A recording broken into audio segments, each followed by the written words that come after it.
Hey, what's happening, everyone? Welcome back to the Snowbike channel. We're heading down to Heydays 2025. We've got a lot of cool Snowbike stuff down there to cover, and yeah, I'm excited. We've got some interviews set up with Ruffian, the people at Yeti, as well as Tempest Optics, and maybe some others. We'll see what we see. Heydays is always, you never know what you're going to see. There's always really cool inventions. People come out with some really neat stuff, and so I'm gonna do my best to cover the grounds and see what I see and get some content for you guys. Please consider subscribing. It really helps this channel go a little bit further. So thanks a lot, everyone. Here we go. So this is the Ruffian Pro Mountain 600. It's not electric. So we start here.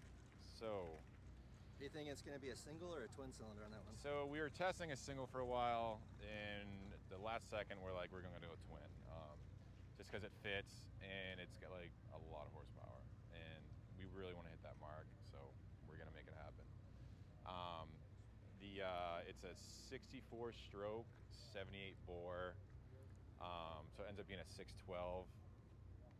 It's got Polaris, I'd say Polaris ATV style CVT clutches on it, just like a tad smaller than the Snowmobile. So I'd say the whole clutch system weighs about 14 pounds. Everything's super light. So we got belt drive, is 26 millimeter wide belt for the drive. We got a CVT belt. That's all Mitsubishi stuff. The tank is 6.6. A lot of the, this isn't really a final. We don't know where this is going to go, so we just put it there temporarily. We get a high seat and a low seat option, so that's the tall seat, and then obviously the low seat is on the Snowmobile version. What else? What kind of track are you rocking on this one? That's a mountaintop 3 1/4. That'll probably stay as an option. We're not sure if it'll be a production unit, but we'll definitely have the option, just for cost, of course. And then tell me about this options for setting this up as a snow bike and then setting it up as All right, so what we're seeing over here. yeah, it's coming here. I'll show you. So this one has no engine in it, of course, but we'll show you. So the whole concept is, right, so you got like a 14-inch steering tube, right? And then you got all these Boss bolts right here. So you take the forks off, right, and this nose cone comes off pretty easily. It comes with it. And then basically you put, we designed it where you can just you can put this bulkhead that bolts to those Bosses, and then you get your 2-ski. So it's not a quick switch, but it's more for manufacturing. So you can buy the parts, and you could have both in theory, right, but it wouldn't be super quick. Right. So obviously the steering shaft is tied into that steering tube, and then just with a linkage on the bottom. Got it. Right on. Yeah. And then what are you thinking for like production time, and people are so yeah, so we want to ride it for another year. I mean, we're not a new company, but we're small, so we can't deal with a lot of problems. So it's just best to get it super durable, so when you get it, it works. So we're gonna give it one more season. I think next year we're gonna do like 27 would be basically next year, yeah. And then we'll open a pre-order, see what kind of numbers we can actually sell and how many we can make, and that will really determine the retail price. Cool. Any last thoughts? Any last comments? Yeah, I'd say, just keep an eye out on us, and we'll give you the updates of where it's at in the process. So we're there though. We're 80% there, I would say. You guys got a website? And, website. Yeah, socials? RuffianSnowbikes.com. We're on the Instagram, Ruffian Snowbikes, and then we're on. Where else are we on? That's pretty much it. We're on Facebook, Instagram. Morning, gentlemen. Who are you guys? That's Mike. Okay. This is Paul. Michael, Paul. Data Production. Yeah. Right on. President. That sounds good. Got a good ring to it. Nice. Yeah. But Well, thanks for coming by, and good luck with the YouTube channel. thank you. And we'll get you on one as soon as we can. Can't wait. Yeah, as soon as you get snow. You're in Alaska, so you get snow first. Yeah. So we might be calling you. Seriously, like we need to get these on the snow yesterday. Awesome. Right on. Well, Yeah. thanks for your time. And yeah. Awesome, man. Take care, Thank you. Sick. Hi there, it's Kevin here from Yeti Snowbikes. We're here at Heydays 2026 on day 2 on Sunday. It's a nice sunny day and stuff. And Jared just stopped by and we just wanted to show him the new Yeti for this year. Super proud of this thing. We worked long and hard for a couple years to come up with this new One suspension. And rode it all last year, introduced it to a lot of athletes and stuff before snow check, and the feedback was unbelievable.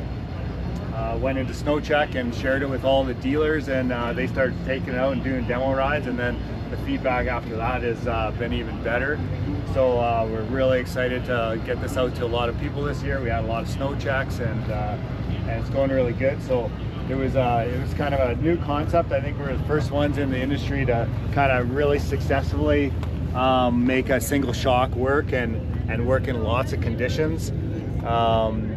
This setup here allows us to actually do a short suspension where we can adjust it and bring it down for those people that want that short ride. You know, we prefer the big fully suspended ride and stuff like that, but it's really adjustable for kind of the type of riding you do. Is if you like it lighter and want to wheelie around, or if you want to like really planted and want to climb stuff. So that was really good. We could just do it by just limiter strap adjustments and air pressures. We're using Fox in this setup, and we got the QS3s in it, and we worked hard with Brock Hoyer and Fox and getting the tuning really dialed in.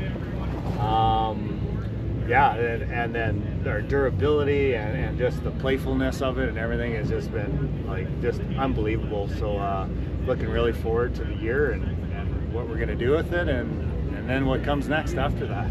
Awesome. Yeah. Awesome. Thanks for your time, Kevin. Yeah, no worries. Great seeing the new kit here, and excited to see what this delivers. It looks like a great kit, and a lot of functionality between the different types of riders out there. There's definitely people that want to keep their ski down, pick their lines, be a scalpel in the woods, and then there's people that you know want to be a hooligan on the mountain and fool around and lift the ski up and loft it. Yeah, and that's a cool thing about this is you know, that was our intention from the beginning, is really creating something that would do all the stuff in one skid. Not you needed one platform to do this and another platform to do that. And I think we've nailed it, so it's going to really help. The other cool thing that we've done is, since we took the company back, we went back in our old direction of all carbon tunnel, and the reinforcement and the way we added in there, like this tunnel is bulletproof now, and maybe some of you guys have seen some of the videos online, but yeah, the good thing. And the other part of that whole thing is we do this like Yeti Care system, where when you buy the kits in SnowCheck, you get 1 year Yeti Care, which is like if anything breaks other than wear parts, it's replaced. Doesn't matter if your buddy ran over you or you ran into a tree. But yeah, so anyways, just those kind of things are like pretty cool, and I think we're like the first company in the industry doing that kind of a support system too. So awesome. Yeah. Well, there you have it, the new Yeti One. Thanks, Kevin, for your time, and yeah, we'll see you out in the snow show. Yeah, you bet. Thanks a lot. All right. Hi, I'm Vince O'Malley, president of Tempest Optics. About 3 years ago, I set about the process of designing a new heated goggle that was designed to be simple to use, very effective, and very affordable. And I'm happy to say that as we enter into season 3 here, product acceptance has been fantastic, and I couldn't be happier to bring some new features to the table. Alright, so I see you have a goggle here. What makes it different from your average, just run-of-the-mill goggle? Yeah, so the main thing here that first and foremost sets it apart is it uses electronics to prevent fogging from happening on the inner lens surface, which is a real problem for a lot of snowmobilers. And it does that by heating up the inner lens surface. And in this particular goggle, this is unique in the industry, that heating element is built right into the chassis, and it allows for these outer lenses to pop right on and off magnetically, very easily. What happens is the electronics are fully automatic, and they warm up that inner lens only when you really need it warmed up. And by warming up the lens, it prevents fogging from happening. So there's really no better protection actually than heat. And the magic here in the Tempest goggle is that we've managed to get all of that stuff inside the chassis. So there's no battery boxes on the straps. And it'll last easily a day, but we have many people who go multiple days on a single charge. And how does it detect that there's fog? So what it's really doing is it's measuring the space inside the goggle, and it's looking for humidity, and it uses temperature and humidity information to decide whether or not to turn the heating element on. And it does it really well, and that's why the battery lasts so long. It doesn't waste power unless it senses that there's a possible problem. So if you don't have it on, will it still sense things? Yes, this goggle has no on and off switch. It's fully automatic. It goes to sleep, but you can put it in your garage for years and it'll just sit there asleep and save your charge for you, ready to wake up and go to action. And that to me was a big part of the deal. I think most people at the end of the day don't really need or want any more complexity. Just snowmobilers already have all kinds of electronic gadgets and stuff anyhow. So the idea was just to make it like any other goggle. Don't turn it on, don't turn it off. The only thing we ask somebody to do is check to make sure that there's a battery charge in there, which you can do by pushing that button on the side. The goggle's recharged via that same port. It's a USB-C, totally standard, and it charges super fast. Honestly, you could plug this thing in for probably 20 minutes if you forgot to charge it, and you'd probably get through a day in most cases. So yeah, that's the idea. I saw that you took off that lens. Could you take it with any of these? Are they all compatible with that? Yeah, they are. In fact, not only are they compatible with every other lens, but this year's goggle and all of its lenses are compatible with the last 2 seasons' goggles and all of their lenses. And it's that simple to do a swap. There's really nothing to it. And you can also mix and match your straps as well, correct? Straps come on and off with a very simple thumbnail. I will show you how to pop a strap off. I just put my thumb in there. It's that easy. And so it's very easy to play around for people who want to try to match to their helmets or their outfit or whatever. If you're into the fashion and the cool factor, we wanted to make that easy. We've got a bunch of different straps to choose from. Yeah. How much does it cost? So the price is the entry-level price, which I'm holding in my hand, is $209 for this model year. And then if you want to get dual lens kits, then the prices go up to, I think it's $265 for a mirrored lens plus a solid tint. And then we're going to introduce a maximum bundle kit too in 2025, so you can get a 3-lens kit basically. I forget what the price is, but it's a pretty sweet discount at that point. And do you have any things to store the goggle and the lenses? Yeah, every goggle you purchase, no matter what, comes in one of these hard shell cases here. And the case will hold up to 2 lenses and the goggle chassis itself. And then the user's manual, of course, fits right in here. Every goggle comes with a lens pouch that'll hold the goggle, nice large microfiber cleaning cloth, and also a lens sock like this that protects the lens if you want to just put that over it instead of the full pouch.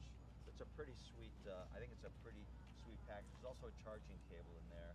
Customer has to come up with their own charger, but USB chargers are everywhere these days. And how did you come up with this idea? I started designing heated goggles about 10 years ago, and for a company called Avon. I didn't invent the heated goggle. That came back in the 1970s, but I really had a determination determination to, I guess I'd say, perfect it, you know, to make it a product for the every person, not just the guy who likes tech, right? So I wanted to make it simple, I wanted to make it effective, and I wanted to make it affordable.